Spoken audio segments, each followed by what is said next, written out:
G'day everyone, the Global Surveyor. I'm out here at Lower Portland today, and it's a really good survey for me. This survey I really like to do. It's marking an environmental buffer zone, basically marking a boundary in the scrub which delineates the space between a building zone or a usable space and an environmental space. So I'll come and show you some of the pegs I've put in, and make sure you stick around to the very end of the video. I've got really something really amazing to show you. This is one of the pegs here, just a standard boundary peg and a stake with the words EBZ, Environmental Buffer Zone. Part of this job means you get to walk over lots of little rocks and stuff, keeps you quite fit. Here we've got a star picket here, and put a peg in here, and I'm measuring it all today with the Leica GS18 and Leica CS20 controller. So we want to get these pegs placed where they're sort of intervisible. My last bit hard to see on the camera, but just down through there is the my last peg. I'm going to whack a peg in now, and thankfully the ground isn't too hard. I'm just using a small lump hammer because I've got everything carrying everything, including the hammer, in my backpack, so it gets quite heavy to carry a big sledgehammer. So hit the peg in as much as we can, leave it out a bit.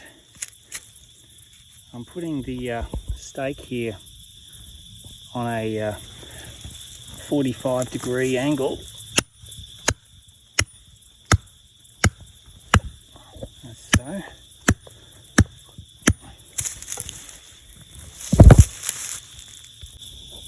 The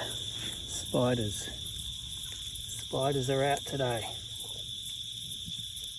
and see this one crawling up here. And the crazy thing is, you're walking through the bush, these things could be crawling all over your head and your back, and you wouldn't know it. That's all about being out in the Australian bush. Just going to write the words here, try and film this at the same time. E, B, Z, and I'll tie a bit of pink ribbon. In some instances I'm just going to put a stake here. As you can see, EBZ stake only. The client's going to put a star picket nearby to those, so they'll be easily identified for the future. So I used to do quite a few conservation agreement surveys over the years, which is exactly the same sort of idea here, where you're placing these pegs in the ground, sort of creating a boundary between usable space and environmental protection area.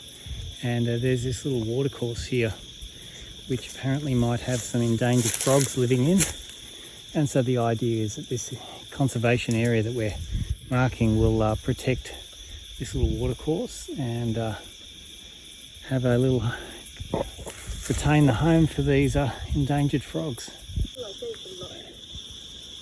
Oh dear, starting to approach some pretty groovy cliffs here. Well, not so much cliffs, but just large rocks.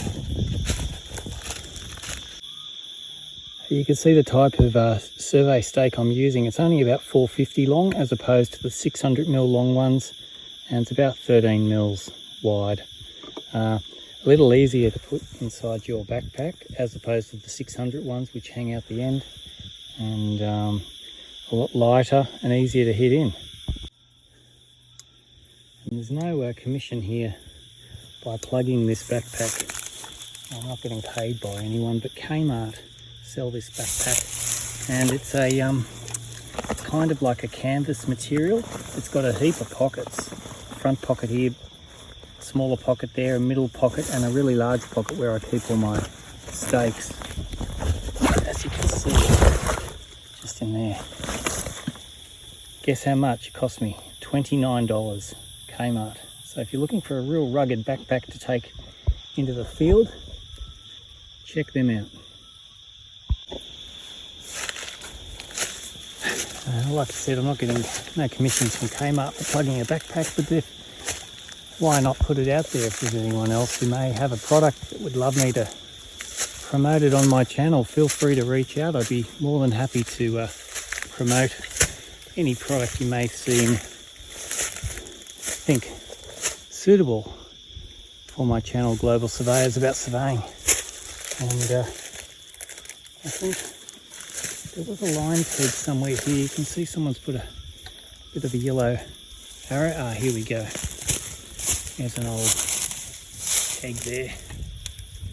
But today's bonus to end the video. Hope you got this far. Stay tuned because I'm going to show you something really amazing other than these rocky boulders here, which are pretty amazing too. But in order to show you this, I've got to walk up here. And again, like a lot of these jobs, carrying my GPS over my shoulder. Check that cave out. Nice little dry spot.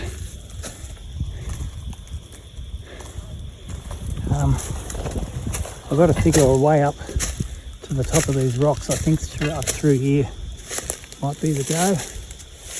I'll just have a look. A bit heavy with this backpack on.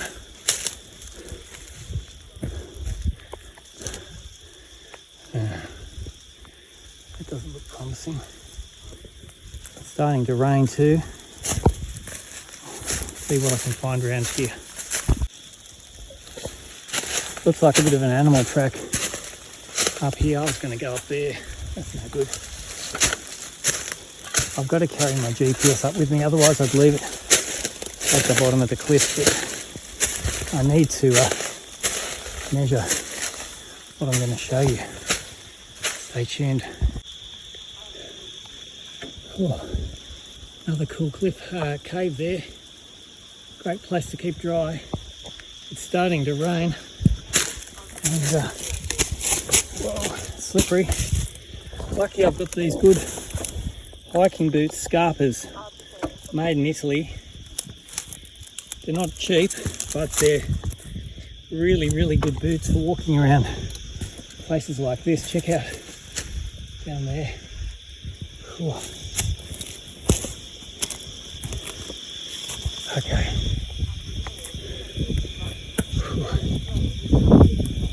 About 10 metres away now. Whew. At least I'm at the top of the hill. Beats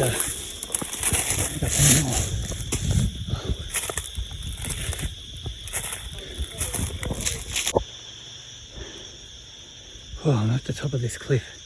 Check this cliff out. You got to be really careful climbing all this, especially with all your survey gear. Whew. Check out those hills. It's quite dark here. It's going to bucket down with rain. But here we go. The moment you've all been waiting for. I found an old broad arrow from the 1800s. Check this out. Drill hole. 3 wings. 1, 2, 3. Broad arrow. 3 wings. Unfortunately, I don't have my paint with me today, so that might be a good thing. That might keep a lot of people happy because I'm not going to paint this one. But check out the numbers. 1, 7, 6. Broad arrow, portion 1, 7, 6. Portion 1, 2, 7. Holy moly. The thing is, young people today, maybe only a very small handful would have the skills to be able to chisel those numbers in. I mean, back in the day, in the 1800s, these boys, these surveyors, were real master craftspeople here. Broad arrow, 176, 127, rock mark. It's actually a corner of the property that I'm working on for this environmental buffer zone that I've been marking today out here in Lower Portland. Wow. So it just goes to show you the super exciting things that surveyors get to do. It's not just being on a construction site, it's not being on a roadway, just being out here. And I know a few people who written to me who've been really inspired by these videos and have then made a career change and have enrolled in university or TAFE to study surveying. That's super, super great. Good on you. Well done. You won't regret it. But if you really like finding old stuff like this, you've got to be working out in places like this. So this is rural surveying, rural boundaries.